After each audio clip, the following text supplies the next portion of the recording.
So now in our lab now, we are going to make sure we load these following two libraries, ggplot2 and dplyr. So let's explain some of what we talked about in statistical inference. Ensure you already load the above libraries. So now what I'm going to do, I'm going to be setting a seed. So we usually set a seed when we are trying to make sure that any randomly generated values, we're able to get those same randomly generated values. That's why I'm setting a seed. So that when you run this, you have the same value as mine. If you don't set the seed, yours might be different. So these are rnorm functions which generates random values based on the normal distribution. So we are going to be generating random values that are normally distributed.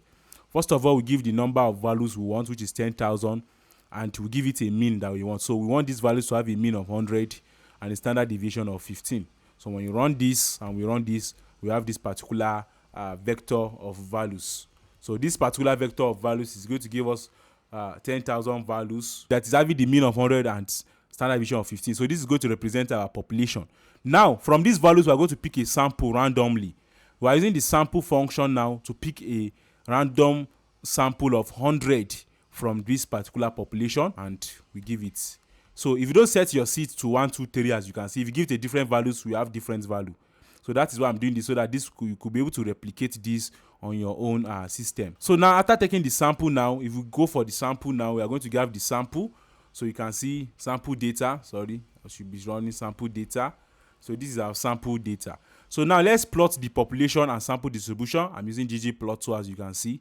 And I'm going to be plotting a geohistogram. So I'm going to plot this. So when I plot this now and I call the population plot, I've saved it as a variable called population plot.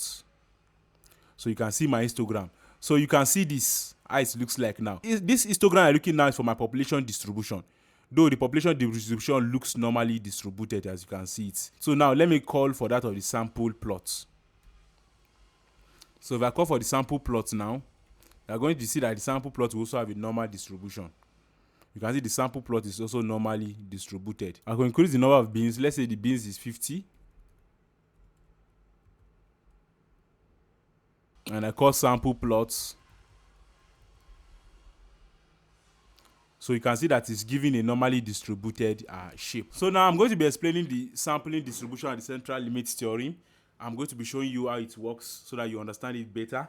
I already told that earlier that time we have a population and you take a sample. You take your first sample, you get the mean. You take another second random sample, you get the mean. You take another random sample, you get the mean. When you have like 100 of these means, then that is your sampling distribution. So I'm going to be demonstrating that now. So first of all now, we have this sample function which we used earlier on to get the sample from the population. So this particular sample function that you are seeing, anytime you run it, you get a random sample. Let me just take 2 from the population. You see how it works. I'm going to take another one. You see that it's different. So these are various random samples that I'm taking.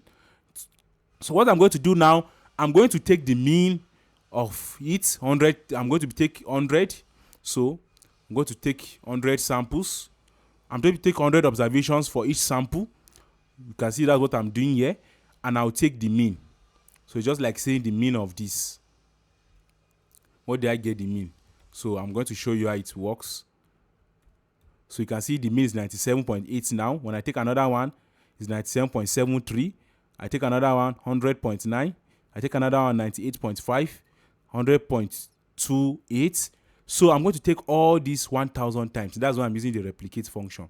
That it should replicate this operation 1,000 times. And I store it in the variable sample means. And when I call sample means, this is what I have. I'm now going to be plotting an histogram of this particular sample means. So I'm going to run this. I'm going to run this and call sampling these plots. And you can see that the sampling distribution is normally distributed. Now, if you notice, population is actually normally distributed when I run it earlier on. Now, let's create a distribution that is not normally, a population that is not normally distribution. We'll call it population 2. I'm going to be using the L norm. L norm will give us a positively skewed point. It's a particular distribution that will give us a positively skewed point. So this is the log normal distribution. RL norm is going to give us a positively skewed data. So I'm going to be replicating 100,000, 10,000, sorry, like before, with a mean log of 0. These are the parameters, and a standard deviation log of 1. So this is a positively skewed data that I'm getting here. When I run this, I have population 2. So if I should run the distribution of population 2 here, let me run population 2 here, so that you see how it is positively skewed. If I should call population plots, here, so you can see what we have here. You can see that it is positively skewed to this particular distribution is positively skewed. So now what I'm now going to do now, I'm now going to be using population 2 now in this place instead of population 1 that I used earlier on that particular population to get the sample means. Because this is the population distribution. You can see it here. Take note of this. Then I'm now going to get the sampling distribution now. Let me see what I have.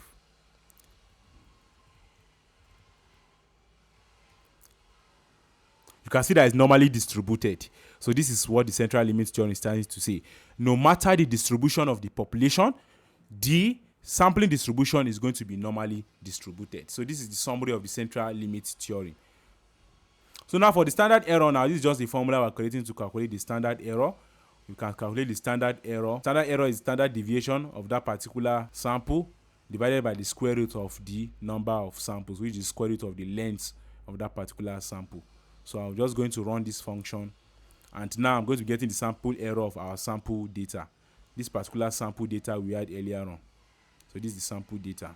I'm going to be getting the standard error for it. So when I run it now, my standard error is 1.61.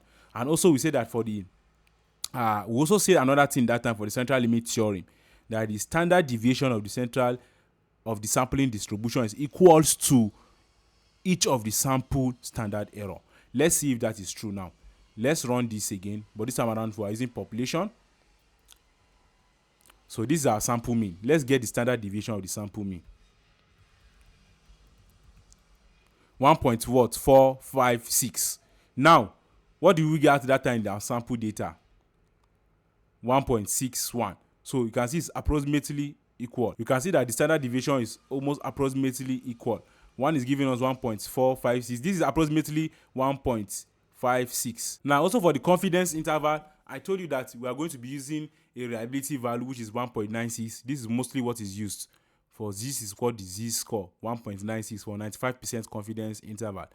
So we'll multiply z-score with the sample standard error which we had here, which is 1.61. And after we do that, then we will now going to multiply it with 1.96. We get our margin of error. Then the sample mean we got, we are going to subtract it from the margin of error and add it also to also add that particular margin of error to the sample mean to get the confidence interval.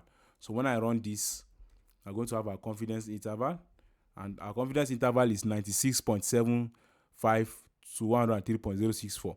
So which means that we are 95% of the time confident that our true population mean lies between these two values. And that time, let's see the mean of our population is 99.96. You can see that it actually lies between this. So this is how the confidence of interval actually works. So we can also visualize the confidence of interval called the CI plot using the sample data.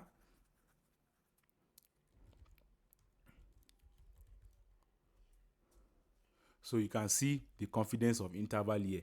So look at what we did here. We use the sample data. We give our sample data, which is each of that particular samples we get from our population. Then that particular sample that you are seeing, we are going to plot a histogram of it, and we're using the function geom_v line. So this geom_v line means that the x-intercept should show us the confidence interval. So this is just a way of visualizing our confidence interval. The argument x-intercept is going to be equals to the confidence interval. This confidence interval that we calculated earlier on. So it's going to show us the confidence interval that we calculated earlier on, and we give the title and also the label. So that's why we're having something like this.